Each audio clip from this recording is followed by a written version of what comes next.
우리 명훈 형제님 이렇게 항상 보면은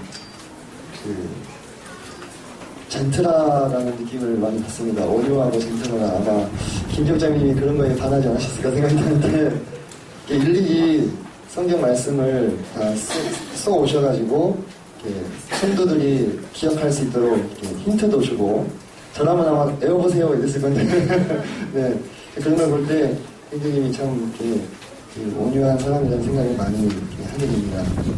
네, 또 제가 그런 덕목이 좀 부족하기 때문에 또 더 사모가 되는 것도 같습니다. 오늘이 21일인가요?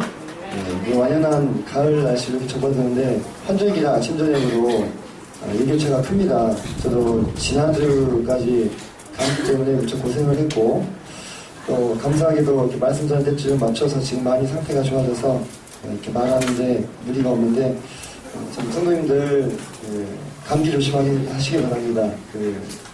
건강해야 주님도 섬기고 일도 하는 거 아니겠습니까? 그래서 성도님들의 건강을 위해서 계속 기도하겠습니다.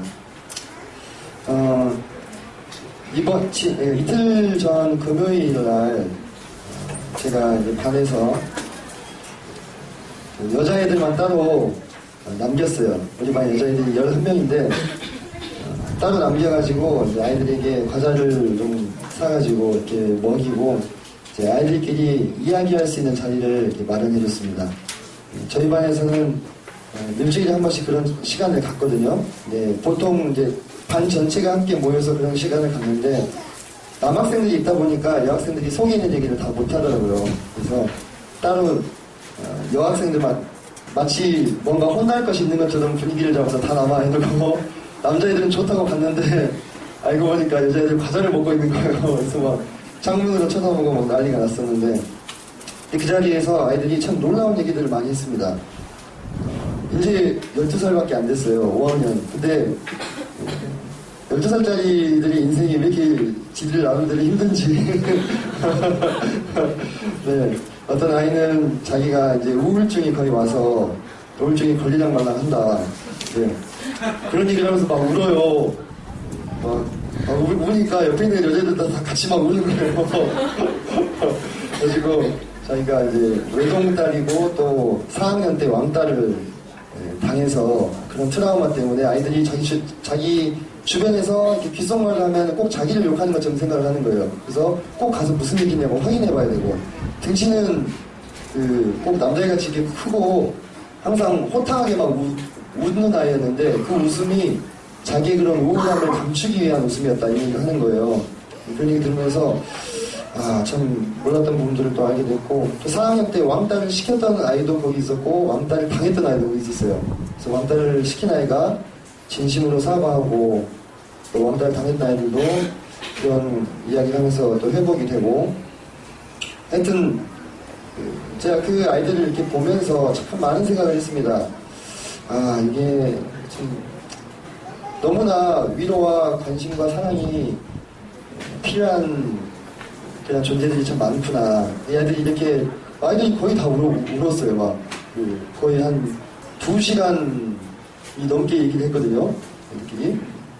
그리고 그러면서 이제 다 끝나고는 어떤 애가 저한테 그런 얘기를 하더라고요. 선생님 이런 자리를 마련해 주셔서 너무 감사하다고 그런 얘기를 하는 거예요. 그래서 이게 참 뭐 나이가 많으나 적으나 마음의 짐들 어려운 짐들이 다 있구나. 그리고 그 과거의 상처들로 인해서 현재에도 계속해서 고통을 받고 있고 심지어는 1학년 때도 왕따를 당한 것 때문에 아직까지도 고통을 받고 있는 5학년인데 4년이 지났는데도 그런 것들을 보면서 참 생각하는 바가 많았습니다. 내가 이 아이들에 대해서 알고 있다고 생각했는데 얼마나 알고 있었나.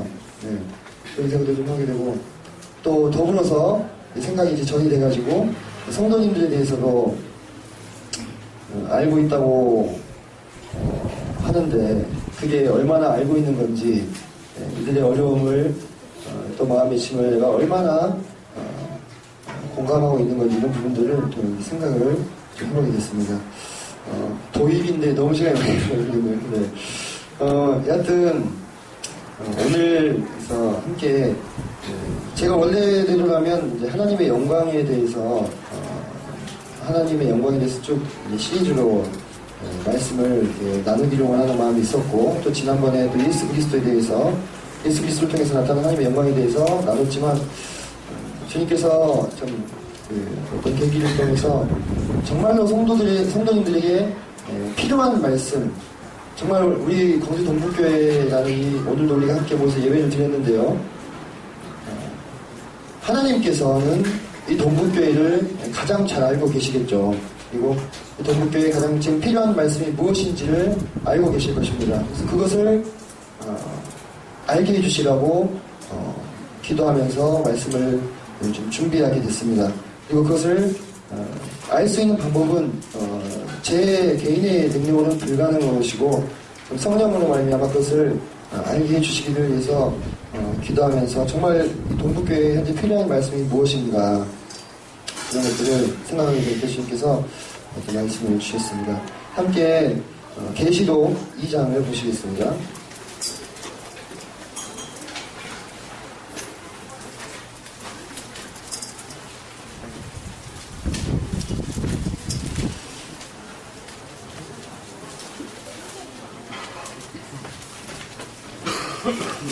계시록 2장 1절부터 5절까지 말씀을 먼저 좀 같이 읽겠습니다. 1절입니다. 시작. 에베소 교회의 사자에게 편지하라. 오른손에 있는 7별을 붙잡고 7 금초대 사이를 가르시는 이가 이르시되 내가 내 행위와 수고와 내 인내를 알고 또 악한 자들을 용납하지 아니한 것과 자칭 사도라 하되 아닌 자들을 시험하여 그의 거짓된 것을 내가 드러낸 것과 또 내가 참고 내 이름을 위하여 견디고 게으르지 아니한 것을 아노라. 그러나 너를 책망할 것이 있나니 너의 처음 사랑을 도려내니라. 그러므로 어디서 떨어졌는지를 생각하고 회개하여 처음 힘을 가지라. 만일 그리하지 아니하고 회개하지 아니하면 내가 내게 가서 내 촛대를 그 자리에서 옮기리라. 우리가 함께 낭독한 말씀은 성도님들께서도 잘 아시다시피 우리 예수님께서 소아시아 7교회에 보낸 편지 중에서 말씀 중에서 첫 번째 에베소 교회에 관련된 말씀입니다. 이 에베소 교회의 모습을 함께 생각해 보면서 참 우리 교회를 진단해 보기를 원하는 마음이 있습니다. 이 에베소 교회는 말씀에서 주님께서 칭찬하시는 것처럼 참 많은 그러한 선한 것들이 그 안에 있는 그런 교회였습니다. 이를 보시면 내 행위와 수고와 내 인내를 알고 주님은 그들이 얼마나 애쓰고 있는지 또 수고하고 있는지 얼마나 인내하고 있는지를 아셨습니다. 당시에 이 에베소라는 이 지역은요 우상 숭배의 중심지였습니다. 그래서 사도행전에서 나오잖아요. 크다 에베소 사람의 아데미어 이렇게 아데미 신전이 크게 있었고요.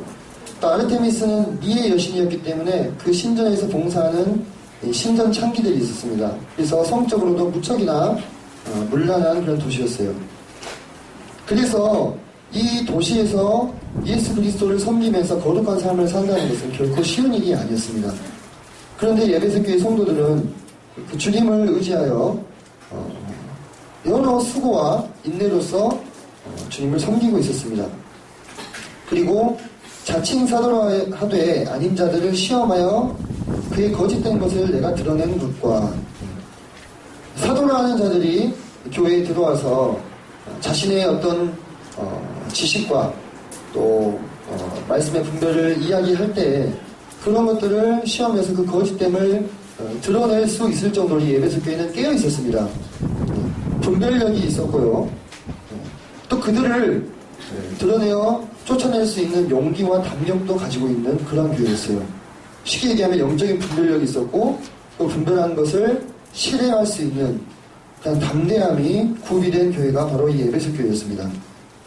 3절 보시면 참고 내 이름을 위하여 견디고 게으르지 아니한 것 그것을 주님이 아신다. 여기서 안다는 것은 단순하게 지식적으로 아는 것이 아니고 그 깊은 내면의 내막을 다 아신다는 겁니다. 그리고 그것을 칭찬하고 계십니다.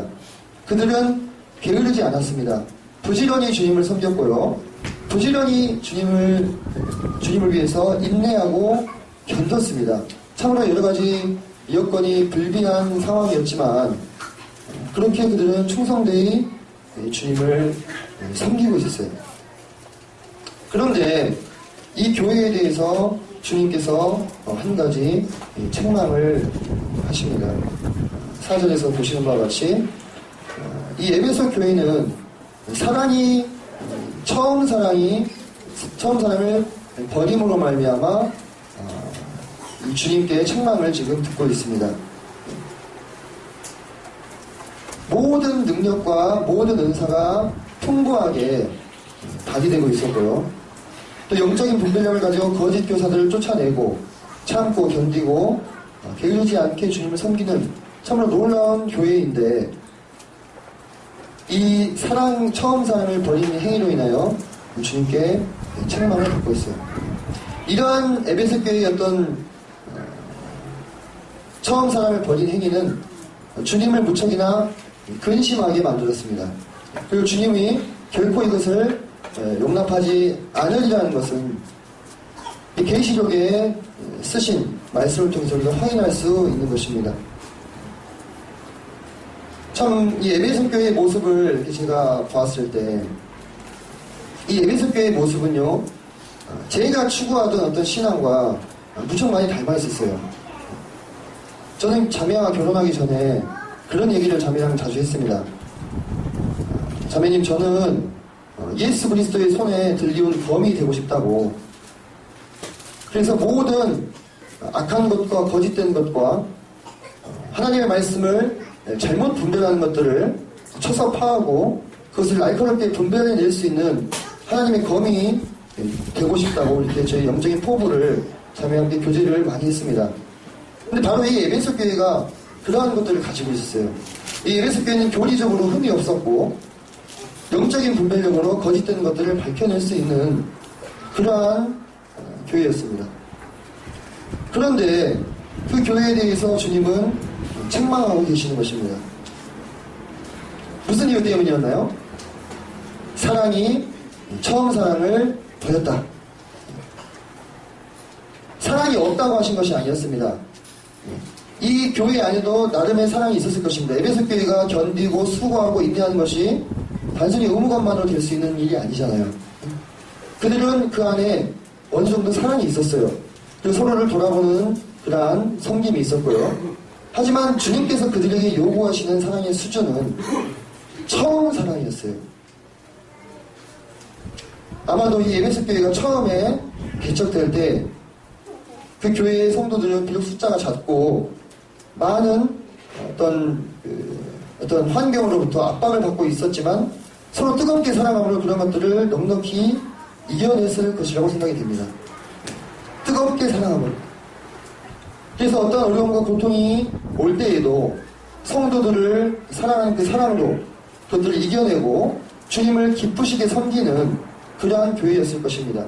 어쩌면 그때는 아직 성도가 많지 않았기 때문에 어떤 영적인 분별력도 떨어질 수도 있고 어떤 은사도 부족할 수도 있었을지 모르겠습니다. 그러나 그때의 교회의 모습은 참으로 주님께서 기뻐하시는 모습이었다는 것입니다. 왜요? 그 안에 처음 사랑이 있었기 때문에. 하지만 이제 교회가 점점 성장하면서 여러 가지 은사들이 갖추어지고 또 체계가 잡히고 또 서로 견고하게 인내하고 함께 동역할 수 있게 되고 그러한 것들은 주어졌지만 어느 순간 어느 시점인가는 모르겠지만 어느 시점부터 서로 간에 그 뜨겁던 사랑이 조금씩 식어져 갔던 것 같습니다. 그래서 교회 안에서 주님을 섬기고 또 모이고 기도하지만은 그런 것들 어떤 뜨거운 사랑의 동기에서라기보다는 매주 반복된 어떤 기계적인 그런 실천이 되어가고 있지 않았나 생각이 됩니다. 그래서 그때 주님께서는 이와 같은 이 에베소 교회의 변화에 대해서 성도들에게 말씀하고 계시던 것입니다. 우리에게 부족한 것은 건전한 교리나 복음이나 성령의 능력이 아니라 바로 사랑이 아닐까 하는 생각을 해보게 됐습니다. 이것이 없다면 다른 것이 다 있더라도 의미가 없는 것입니다. 예수 그리스도께서 뭐라고 말씀하시냐면 5절에 회개하지 아니하면 내가 내게 가서 내 촛대를 그 자리에서 옮기리라. 이 에베소 교회가요 형편없는 교회가 아니었습니다. 모든 것을 구비한 교회였고 교리적으로 완벽했고 또 거짓된 것을 이기는 그런 힘이 있던 교회인데, 그런데 회개치 아니하면, 그러니까 잘못하고 있다는 거예요 지금. 회개치 않으면 촛대를 옮기시겠다. 이 촛대가 무엇이냐 앞에서 나오는데, 촛대는 교회입니다.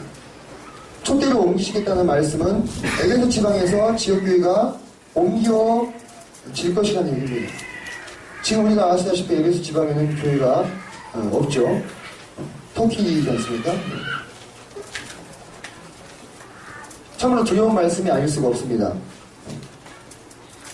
이러한 주님의 어미하신 경고를 생각해 볼 때, 이 처음 사랑은 선택의 문제가 아니라 바로 생존의 문제라는 것을 우리가 생각해 보게 됩니다. 저 스스로도 실은 이 말씀을 묵상하면서 많은 고민을 했습니다. 실은 이 주제가, 오늘 주제를 굳이 얘기를 드리자면 사랑인데, 말씀을 준비하는 자의 마음을 많이 힘들게 합니다. 왜냐? 저도 그러한 사랑이 부족한 자이임을 깨닫기 때문입니다. 그래서 스스로를 많이 자책하고 돌아보기 많을 수밖에 없는 주제가 바로 이 사랑이라는 주제인데, 제가 최근에 이제 청년부에서 쓰기 위한 교재를 만들었습니다.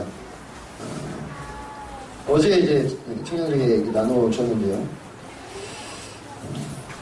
이 청년부 교육 과정이라는 저는 표현을 믿습니다만은, 이 교재를 집필하는 이 과정에서 정말 밤낮으로 이것에 대해서 고민하고 이것에 붙잡혀서 매달려서 기도하고 기록하고 또 기도하고 기록하고 그러한 수없이 많은 날들을 보냈습니다.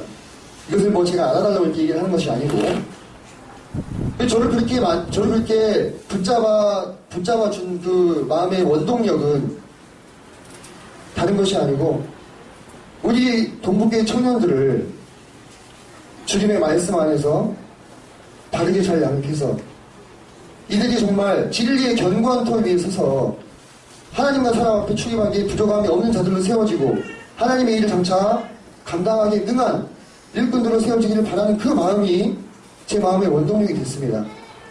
그래서 그것을 가지고 이것을 만들었고 또 청년들에게 나눠주고 이렇게 했는데, 제가 가만히 이렇게 생각을 해봤어요. 나를 이렇게 움직이도록 만든 그 원동력이 정말 주님의 보시기에 기뻐하시는 동기인가. 제 동기를 다시 조사하지 않을 수가 없었습니다. 제가 우리 청년들에 대해서 그들을 그리스도의 좋은 군사로는 인식하고 있는데, 나의 동지로 인식하고 있는데, 정말 그들을 내가 사랑하는 마음이 내 안에 있는가? 내가 정말 그들을 내 남동생, 여동생으로, 내 형님으로, 내 가족으로 정말 사랑하는 마음이 동기가 되어서 이러한 교재를 만들고 또 그들을 위해서 기도하고 있는가 돌아보게 되었습니다.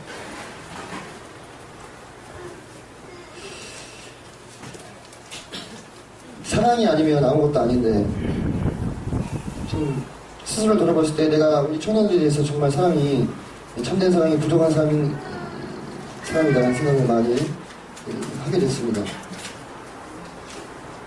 우리가 교회 안에서 여러 가지 일들을 감당을 합니다. 주일학교도 있고 학생부도 있고요. 또 자매도 있잖아요. 많은 일이 있고 또 많은 성진과 봉사가 있습니다. 그런데 여러분, 우리가 이렇게 여러 가지 일들을 감당하고 또 주님께 간구하는 그 동기가 무엇 때문입니까?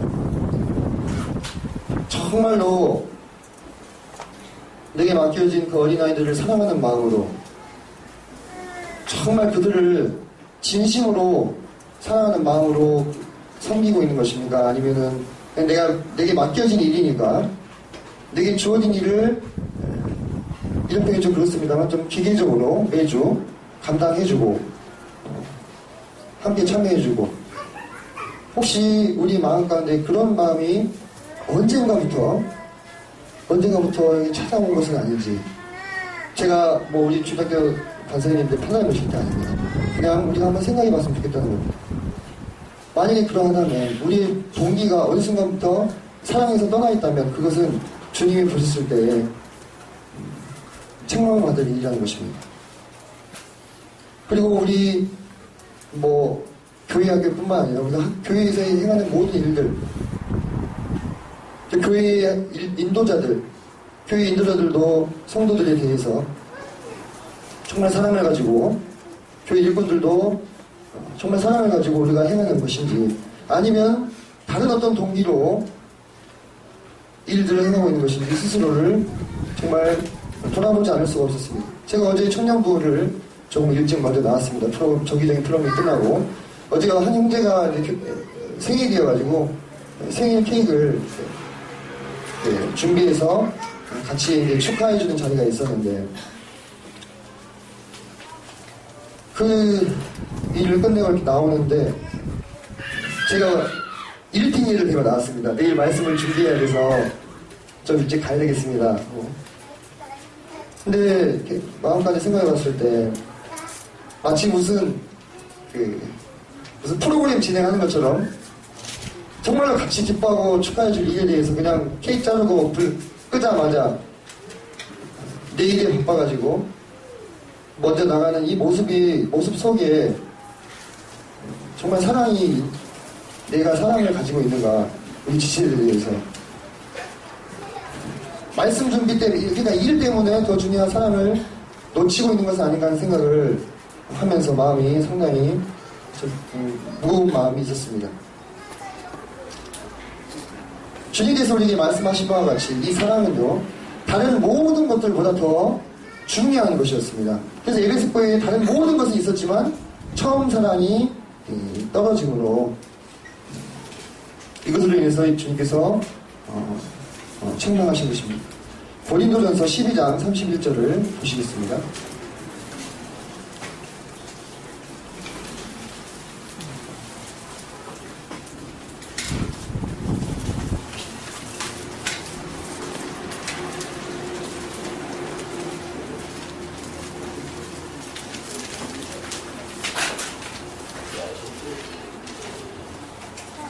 (12장) 31절부터 3절까지 같이 읽겠습니다. 시작. 너희는 더욱 큰 은사를 사모하라. 내가 또한 가장 좋은 길을 너희에게 보이리라. 내가 사람의 방언과 천사의 말을 할지라도 사랑이 없으면 소리나는 구리와 울리는 꽹과리가 되고, 내가 예언하는 능력이 있어 모든 비밀과 모든 지식을 알고 또 산을 옮길 만한 모든 믿음이 있을지라도 사랑이 없으면 내가 아무것도 아니오. 내가 내게 있는 모든 것으로 고지하고 또 내 몸을 불사르게 내줄지라도 사랑이 없으면 내게 아무 유익이 없느니라. 사도 바울이 가장 좋은 길을 너희에게 보이겠다라고 얘기하면서 말씀하신 것이 사랑입니다. 가장 좋은 길. 성경에 보면 가장 좋은 길이 있습니다. 그 앞에 여러 가지 은사들이 나오는데요. 그 은사들보다 더 좋은 길, 그것이 여기 말하는 바와 같이 사랑이라는 것입니다. 정말 여기 보면요, 능력 있는 바, 우리는 경험도 해보지 못한 사람의 방언과 천사의 말, 예언하는 능력, 모든 비밀과 모든 지식을 아는 것, 산을 옮길 만한 모든 믿음, 정말 이런 것들이 있을지라도 사랑이 없다면 아무것도 안 하는 거예요. 정말 두려운 것은요, 성경 말씀은 100% 진리이기 때문에 하나님이 아무것도 아니다고 하면 진짜 아무것도 아닌 것이 되는 겁니다. 제가 청년부를 섬긴다고 밤을 새워 봉사를 한다 할지라도 그 깊은 동기 속에 사랑이 없다면 그것은 무익한 것이라는 거예요. 참 사랑은 다른 모든 것보다 더 중요한 것 같습니다. 그런데 교회의 진리가 훼손되고 교회의 부흥이 일어나지 않고 교회 질서가 어지러워지고 뭐 이런 것들을 부족으로 걱정하는 분들은 많은데 사랑이 없어지는 것에 대해서 걱정하는 사람은 별로 만나보지 못했습니다. 가장 중요한 것임에도 불구하고요. 우리 주님께서도 이 사랑이 얼마나 중요한 것인지에 대해서 증거하셨습니다. 마태복음 22장을 보시겠습니다. 마태복음 22장.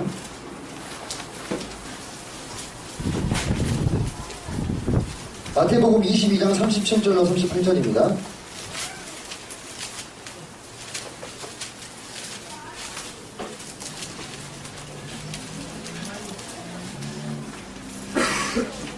제가 읽겠습니다. 예수께서 이르시되 네 마음을 다하고 목숨을 다하고 뜻을 다하여 주 너의 하나님을 사랑하라 하셨으니 이것이 크고 첫째 되는 계명이요.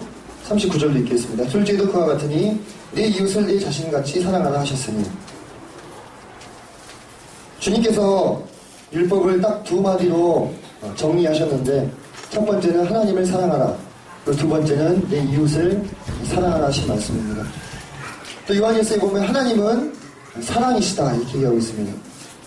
그래서 우리가 이 사랑을 간과하는 것은 예수님께서 말씀하신 가장 크고 중요한 두 계명과 예수님 자신을 간과하는 것과 같은 것입니다. 왜냐하면 예수님께서 우리에게 다른 것으로 짐지우지 않으셨기 때문입니다. 주님이 우리에게 주신 계명은 딱 두 가지입니다. 하나님을 사랑하고 이웃을 사랑하는 것.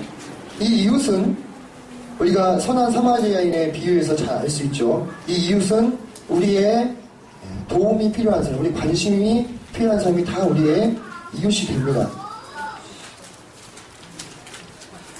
참 그런데 이 사랑이 이렇게 중요한데 참 저는 이 사랑에 대해서 많이 주목하지 못하고 살았던 것 같습니다. 지금까지. 제가 성격 탓도 하고 이런저런 얘기를 하는데 참 우리가 지금 동북교회에서 구원의 역사를 위해서 기도하고 있잖아요. 그죠? 네. 그리고 우리 동북교회가 성경이 말하는 분명하고 확실한 복음에 대해서 분별하고 깨닫고 알게 됐어요. 너무나 기쁘고 감사한 일입니다. 그런데 우리가 이제 성경이 말하는 분명하고 확실한 복음이 성령의 능력으로 역사하기 위해서 기도하고 있는데 그 동기가 뭔지 점검해 봐야 될 것 같습니다. 정말 그 동기가 하나님과 이웃에 대한 정말 진심 어린 사랑의 동기로서 이렇게 구하고 있는 것인지, 아니면 그냥 하나님의 역사를 보기 위해서 그냥 이 교회가 더 수가 많아지고 부흥하기 위해서인지, 정말 그 동기가 하나님 앞에서 올바르지 아니하면 참 이것이 이루어질 수 없겠다는 생각을 하게 됐습니다. 개인적으로 참 많은 고민을 하면서 합니다. 우리 교회에 나타나는 이 역사라는 것은 어떤 피상적인 그런 것이 아니라 정말 실제적인 것이 되어야 하는데, 이 세대는 이제 그러한 하나님의 능력과 역사가 실제적으로 일어나는 것을 봐야 되는데 그것을 가능케 해줄 수 있는 원동력이 무엇이겠는가, 그것을 많이 고민했습니다. 그래서 저는 지금까지 최근까지 이제 그 하나님의 역사가 정말 실제적으로 우리의 교회 가운데 나타나게 할 수 있는 원동력은 성령의 충만하심이다라고 생각을 하고 있었어요. 성령으로 우리 안에 내주하신 성령이 충만하게 되면 이 모든 우리가 성경을 통해 보고 배운 것들이 실제로 우리 교회 가운데도 역사하는 모습을 보리라. 그런데 이 사랑에 대해 생각하면서 그 원동력에 대한 생각이 더 뚜렷해지게 됐습니다. 아, 그렇구나. 우리가 정말로 하나님의 구원의 역사를 보고자 한다면 우리는 성령 충만함을 통해서 서로 사랑하는 것이 그 원동력이 되어야 되겠구나. 그것을 제외하고 부흥이 일어나고 사람의 숫자가 많아진들, 그것은 하나님 편에서 봤을 때는 아무것도 아닌 것입니다. 정말 우리 마음 가운데 이 교회의 역사를 위해서, 복음의 능력이 일어나는 것을 위해서 기도하는 그 동기가 정말 우리 주님을 향한 사랑과 우리 이웃을 향한 사랑이 되어야 되겠구나, 이것을 위해서 기도해야 되겠구나, 그런 생각을 많이 했습니다. 새벽 기도를 같이 하면서 기도할 때마다 제가 했던 기도가 있어요. 자, 매일매일 그 교회의 거룩을 위해서 기도하면서 혹시 이 우리 모임 안에 숨겨진 죄가 있다면, 그래서 이 교회의 거룩을 저해하고 성령님의 역사하심을 막는 죄가 있다면 주님 드러나게 해주십시오. 그러면서 제가 은연중에 생각했던 것들은 이런 것들이었습니다. 혹시 알려지지 않은 음행의 죄가 있지 않을까, 성도님 절대 의심한 것은 아니지만, 혹시, 금전적인 어떤 문제들이 교회 안에 있지는 않았을까. 그런 생각을 이제, 그냥, 자세하게, 아니라 막연하게 한 겁니다. 제가 이렇게 숨겨진 데를 드러나게 해주셔야 기도할 때, 그런 것들이 그냥 은연중에 전제하고 생각했는데, 기도했는데, 어쩌면 이 숨겨진 죄가 우리 가운데 처음 사랑이 떨어진 것이 아닐까 생각을 해보게 됐습니다. 선생님, 제가 동북교회에 사랑이 없다고 얘기하는 것이 절대 아닙니다. 우리 가운데 사랑이 있습니다. 그리고 우리 가운데 서로의 섬김이 있고요. 서로의 위로함이 있습니다. 근데 우리가 정말 우리 가운데 처음 사랑이 있는지를 생각해보지 않을 수가 없었습니다. 우리 교회 가운데도 마음이 따뜻하고 사랑을 행하시는 분들이 참 많습니다. 그런 것들을 볼 때 참 마음 가운데 감사가 있고 또 위로가 있습니다.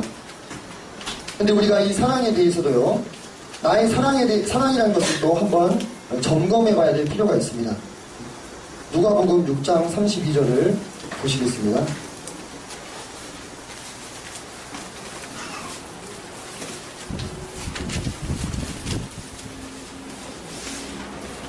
누가복음 6장 32절로 34절을 함께 읽도록 하겠습니다.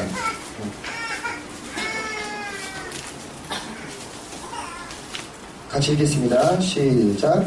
너희가 만일 너희를 사랑하는 자만을 사랑하면 칭찬받을 것이 무엇이나 죄인들도 사랑하는 자는 사랑하느니라.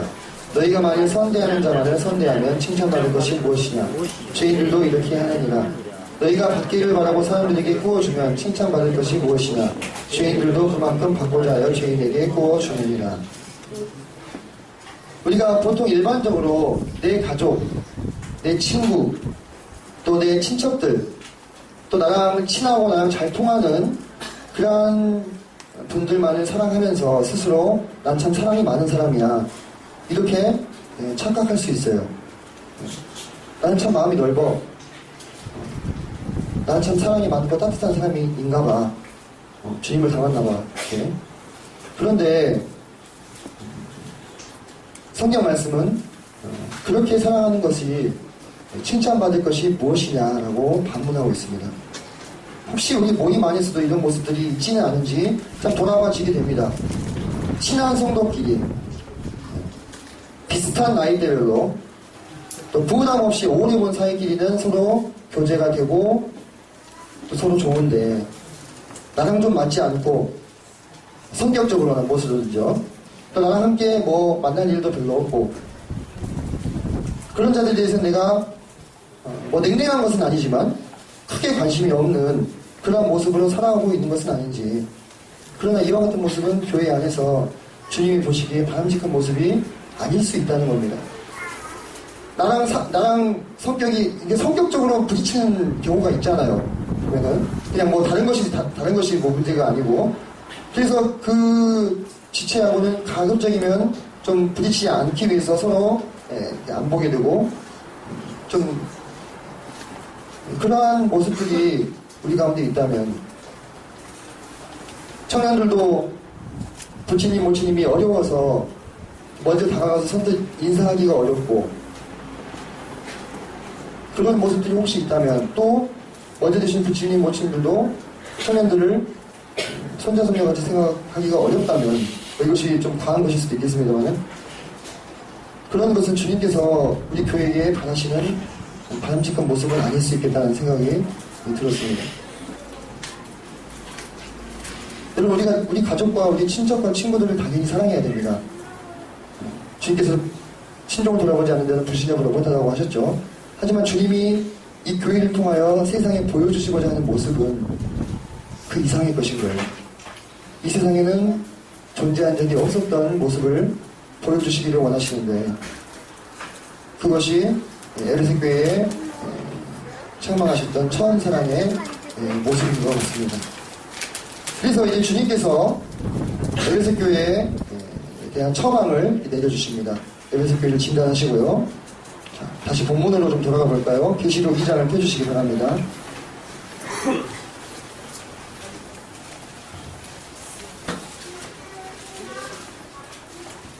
계시록 2장 5절을 보면 주님의 그러한 처방이 나옵니다.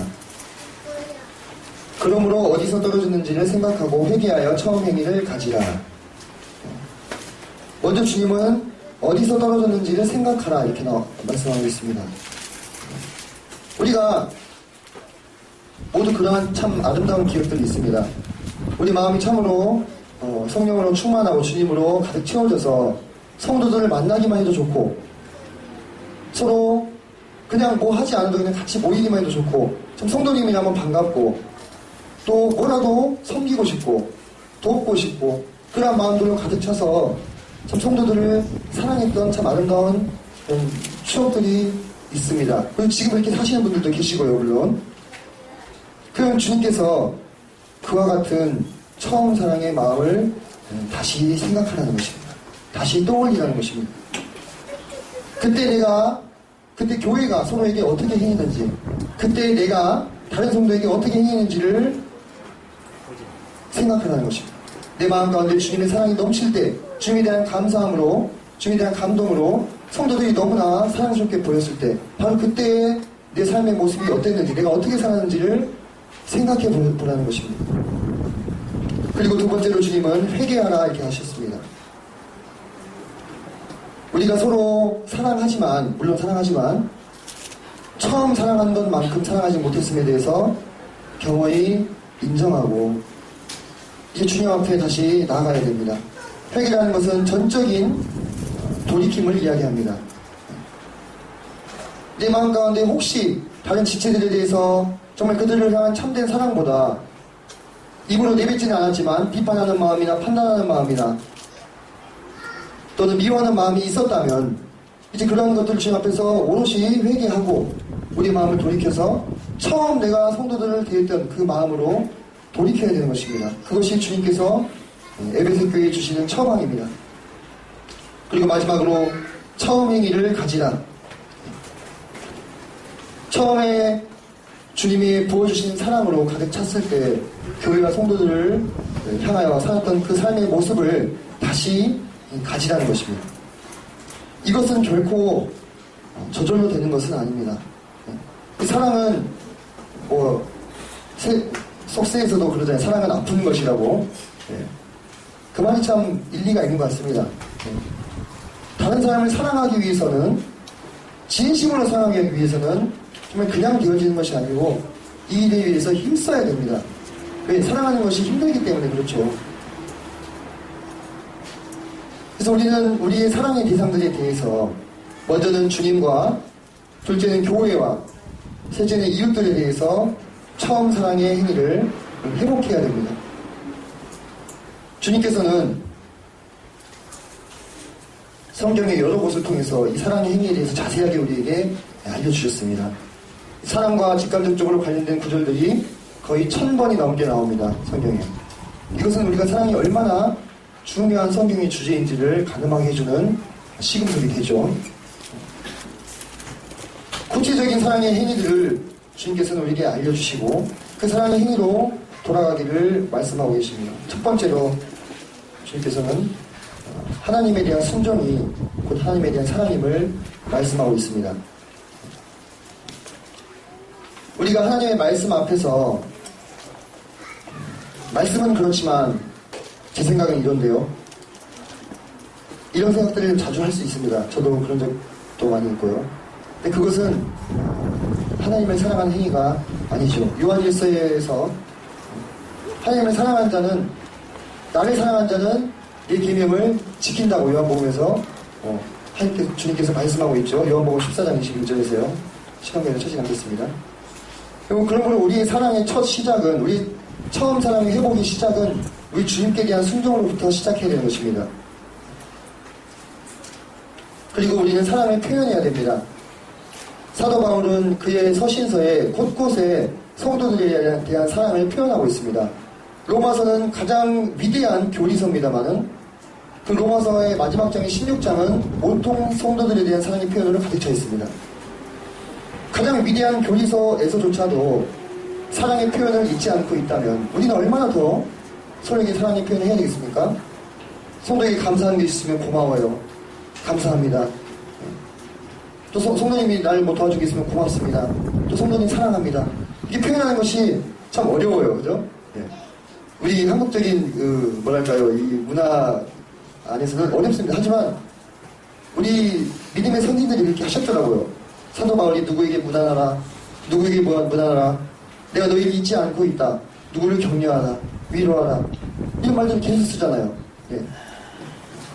우리가 그 사랑을 우리 마음에 있는 것을 표현해 줄 때 우리 안에 서로 사랑이 성령으로 말미암아 충만히 교통하는 것을 우리가 경험하지 않습니까? 또 우리는 성도가 이것을 접대해야 됩니다. 근데 이것은 정말로 자매님들의 동역이 필요한 일인 것 같습니다. 저도 어제 저희 집에 우리 반 여학생들 좀 초대를 해서 같이 시간을 보냈는데 자매가 동역해주지 않는다면 결단코 불가능한 일이겠죠. 이 접대라는 것은 내 삶을 완전히 함께 나누는 거예요. 내 시간과 내 집과 내 사적인 공간을 다 공개하는 것이잖아요. 그죠? 하지만 이 접대를 풍성히 실천할 때 그 안에서 놀라운 사랑의 역사가 일어나고요. 복음이 전파되고 성도 관계가 회복이 됩니다. 그래서 참 이 접대는 실로 사랑 가운데 이 교회라는 공동체를 든든히 세우는 그러한 일인 것 같습니다. 우리가 언젠가부터 수, 금, 일 이렇게 정기적으로 집회를 갖는 시간 이외에는 그냥 개인의 사생활에 갇혀서 가족끼리 혹은 한두 사람 더 시간을 보내는 일이 잦아지고 있는 것은 아닌가. 제 스스로도 좀 돌아봐지게 됐습니다. 내가 언제 성도들을 접대했었지? 그리고 돌아봐지게 되고 참 이런 격언이 있는데 참 좋은 말인 것 같은데 친구와 함께 한다는 것이 얼마나 좋은 것인지 가장 잘 이해할 수 있을 때는 바로 식탁에 함께 둘러앉았을 때다. 이런 얘기가 있다고 합니다. 그래서 함께 우리가 서로를 접대할 때 그 가운데서 사랑이 풍성하게 좀 나누어지는 것 같습니다. 또 우리는 사람들의 필요를 돌아봐야 됩니다. 참 주변에 제가 저도 나이가 되게 연소합니다만 나이를 한 살 한 살 먹으면 먹을수록 어쩜 그렇게 마음의 위로와 참 격려가 필요한 도움이 필요한 그런 사람들이 많은지 모르겠어요. 주변에 저는 그냥 우리 학교에서만 보더라도 이 사람들의 필요는 참 감정적인 부분도 필요가 하고 실제적인 부분도 필요합니다. 성경에 보면 즐거워하는 자들과 함께 즐거워하고 우는 자들과 함께 울라. 우는 사람 옆에 가서 그냥 같이 울어줘도 위로가 되는 거예요. 그리고 그러려면 그들에게 관심을 가져야 되겠죠. 그죠? 네, 관심을 가져야 됩니다. 내 안에 사로잡혀서 내 일에만 관심이 있으면 결코 사람들의 필요를 볼 수가 없습니다. 그리고 또 실제적으로 그들에게 물질을 투자하고 또 시간을 투자하고 봉사하고 섬기고 이렇게 함으로써 그러한 사람들의 필요를 채워주는 가운데 사랑이 실천이 되는 것입니다. 우리 모임 안에도 아픈 성도님들, 또 외로운 부치님, 모치님들, 또 주머니 사정이 넉넉지 않은 대학생들, 또 자취생들, 또 군인들, 나라 지키는 고생한 주성인적으로 봤는데, 네. 이런 사람들 참 많이 있어요. 또 혹시 내가 직간접적으로 어떻게든 소식을 들어서 어떤 생활이 갑자기 좀 어려워진 성도들의 이러한 이야기를 들을 때 그들의 필요를 채우는 거예요. 결국 하나님을 사랑한다는 것은 이들을 사랑하는 겁니다. 하나님은 우리의 도움을 필요로 하지 않잖아요. 그렇죠? 그분은 모든 것이 풍요하시고 모든 것이 다 충족되신 분이기 때문에 결국 부족한 것이 있어야 섬기는 건데, 필요가 있어야 섬기는 것인데 하나님은 부족한 것이 없으시잖아요. 그렇기 때문에 부족함이 많은 성도들을 또 이웃들을 같이 섬기는 것이고 하나님을 섬기는 일입니다. 그리고 내가 누가 생활이 어렵다는 소식을 들었을 때 지명헌금을 통해서 도울 수 있습니다. 그럴 때 연복에는 사랑의 공간이 되는 것입니다. 제가 실제로 어떤 지역교회가 그와 같은 일들이 풍성하게 일어나므로 성도들이 사랑으로 하나 되었다는 얘기를 들은 적이 있습니다. 또 자신에게 맡겨진 양들을 돌보고 먹여야 될 필요가 있습니다. 이것은 결코 인도자나 일꾼에게만 해당되는 그런 이야기가 아닙니다. 우리 사람은 성도들은 특히 떡으로만 살 수가 없잖아요. 하나님의 말씀으로. 그래서 그들이 육신에 필요한 실제적이고 감정적인 필요들을 체험을 받았다면 이제 그들의 영적인 부분도 돌보고 먹여야 됩니다.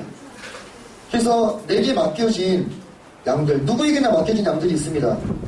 내가 꼭 일꾼이어서가 아니고요. 내가 꼭 일을 맡아서가 아니고요. 누구에게나 맡겨진 양들이 있어요. 그 양은 꼭 교회에서 맡아라고 해서 맡겨준 양이 아니고 내 눈길이 가고 내 관심이 가는 그 지체, 무슨 일이 있나? 그런 사람들을 돌아보는 거예요. 그리고 그들에게 교제해주고 또 그들의 실질적인 필요를 채워주고 또 특별히 교회 학교를 맡은 우리 일꾼분들은 더더욱 그들을 위해서 전심전력하는 것, 그것이 곧 그들에 대한 사랑을 표현하는 것입니다. 또 우리 서로 위해서 기도해야 됩니다.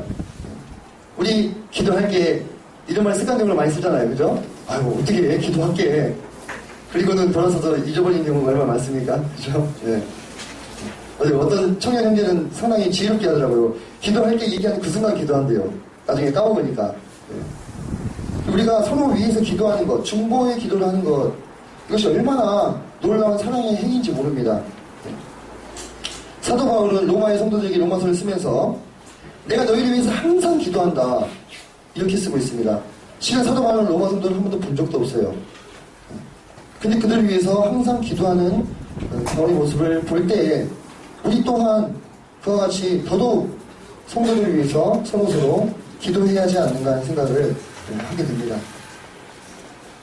또 사랑의 행위는 성도들을 보호하고 또 견책하는 것을 포함합니다. 사랑에 대해서 고린도전서 13장에서 말씀하고 있는데요. 사랑은 진리와 함께 기뻐한다. 이런 표현이 나와 있습니다. 만약 모임 내에서 정말로 징계해야 될 그런 범죄가 있음에도 불구하고 그것을 덮고만 있다면 그것은 참된 사랑이 아닌 것이죠. 하지만 여러분, 그렇다고 해서 이 진리와 함께 기뻐하는 사람, 이것이 결국 강압적인 모습으로 나타나지는 않는 것입니다. 그것은 부드럽고 온유하고 또 인자하고 인내하는 그러한 것들로 특징 지어질 수 있습니다. 그래서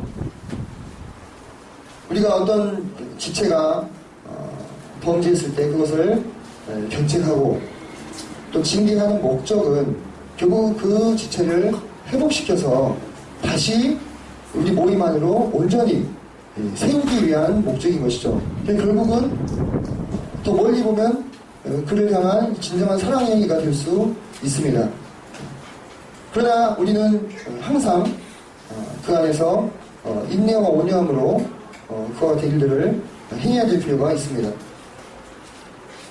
제가 더 많은 이야기를 할 수 있겠습니다만 성도들을 친절히 여기고 또 긍휼히 여기고 서로 불쌍히 여기고 또 서로에게 관심을 보이고 또 서로를 이렇게 환대하고 새로운 성도가 왔을 때 그들을 환영해주고 또 새로운 지체가 믿지 않는 사람이 왔을 때도 가서 악수하고 인사하고 또 그 사람의 어떤 안부를 묻고 이러한 모든 행동들이 다 사랑의 행위가 되는 것입니다. 저는 개인적으로 우리 조용훈 형제님이 장사를 하시면서 노인분들 이야기를 많이 들어주신다는 얘기를 들었을 때 이것이 사랑이다 하는 생각을 많이 했어요. 그것은 결코 쉬운 일이 아닙니다. 사람은 주님이 들으라고 귀를 2개 주셨는데 하나인 입으로 말하기를 더 좋아하잖아요.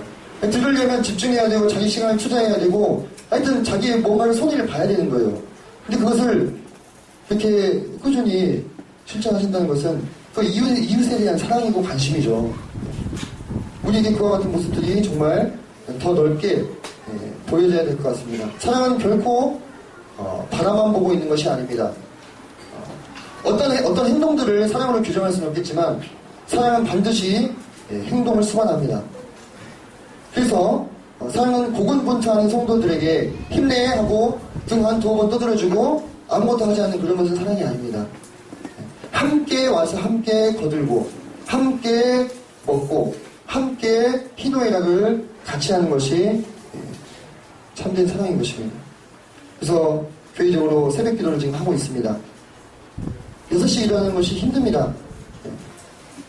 또 물리적으로 떨어져 계신 분들은 예배당에 나오기가 어렵죠. 그러면은 기억하시고 그 시간에 함께 일어나서 기도하시거나 아니면 하루 중에 어느 때라도 기억하시고 기도하시는 것이 곧 교회에 대한 사랑을 실천하는 것입니다. 내가 주님께서 우리의 여건을 아시잖아요. 내가 너무 도저히 일어날 수 없고 피곤한데 그럴지라도 기억하고 하루 중 어느 때라도 이를 위해서 기도한다면 그러한 것 하나하나가 차곡차곡 쌓여서 교회 안의 사랑이 회복이 되는 것입니다. 교회에서 어떤 은사를 활용할 때도 어느 한두 사람에게 집중되지 않게 하시고 개인의 은사를 잘 발견하셔서 그 은사를 가지고 섬길 때 다른 지체들의 부담이 덜어지는 것입니다. 형제는 은사가 있으니까 열심히 해. 그 다 몰아주고 물론 그것이 그 형제를 어떤 연단시키는 방법은 될 수 있겠지만 그것은 결코 하나님이 예수님이 말씀하시는 에베소 교회에 말씀하셨던 처음 사랑의 모습은 아닌 것입니다.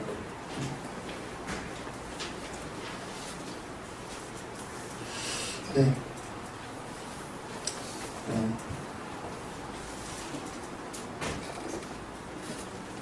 성도님들, 그 에베소 교회가 사랑이 없어서 책망을 받은 것이 아니죠. 네, 사랑이 분명히 있었습니다. 주님이 원하셨던 것은 처음 사랑이었고요. 서로 뜨겁게 사랑하는 그것이 전부임을 말씀해 주셨습니다. 저는 우리 동북교회를 볼 때 항상 마음 가운데 감사하는 마음이 있습니다. 그리고 제가 이 동북교회의 일원이라는 것에 대해서 자부심을 느낍니다. 주님께서 우리에게 많은 것들을 맡기셨습니다. 우리에게 성경에 말하는 분명하고 확실한 부분을 깨닫게 해주셨고 좀 사랑하는 우리 성도님들을 우리에게 주셨고 또 우리 가운데 많은 아이들이 있지 않습니까? 아이들 없는 교회 요즘에 얼마나 많아요. 근데 아이들이 있으니까 생기가 있고 그죠? 참 작지만 힘있고 아름다운 교회입니다. 이런 우리 교회가 정말 주님의 말씀을 따라서 더욱 사랑하기 힘쓴다면 얼마나 더 아름다운 모습으로 이 세상에 흔적을 남길 수 있을 것인지 참 기대가 되는 마음이 있습니다. 요한복음 13장 34절을 보시겠습니다.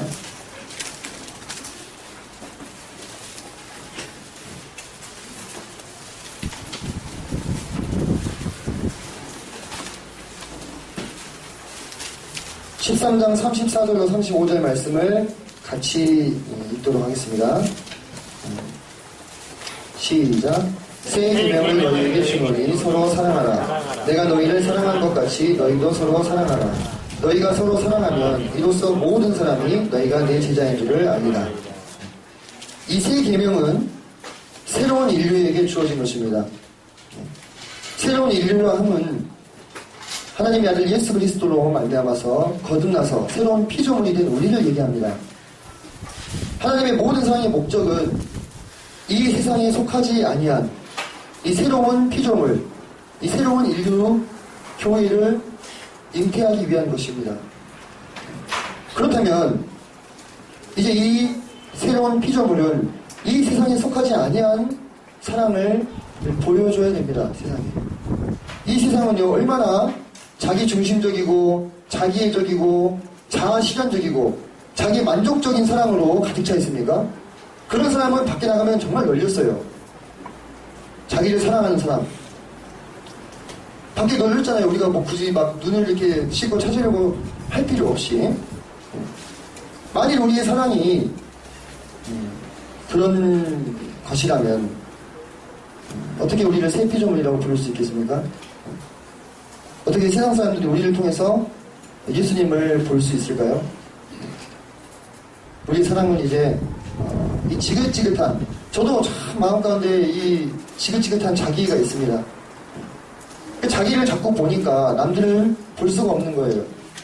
다른 지체들을 볼 수가 없고 다른 지체들의 부족함과 필요를 볼 수가 없고 그저 자기 나라는 이 울타리 안에 갇혀서 또는 조금 더 넓어지면 우리 가족 현현적으로 우리 가족이라는 이 울타리에 갇혀서 그 안에서 아웅다웅하고 있는 참 이런 모습들을 참 발견하면서 참 탄식이 있습니다. 그러나 이제 우리가 이 지긋지긋한 이런 자기 사랑을 벗어버리기 위해서 우리 힘으로 될 수 없는 것이죠. 우리는 주님께 기도해야 됩니다. 성령의 충만하심으로 우리가 더욱 서로를 깊이 사랑할 수 있도록, 그리고 우리 사랑의 대상이신 주님과 성도님들과 이웃을 힘을 다해서 사랑해야 되겠습니다. 그럴 때 이 세상에 속하지 아니한 그런 사랑을 보게 될 때 세상은 우리에게 주목할 것입니다.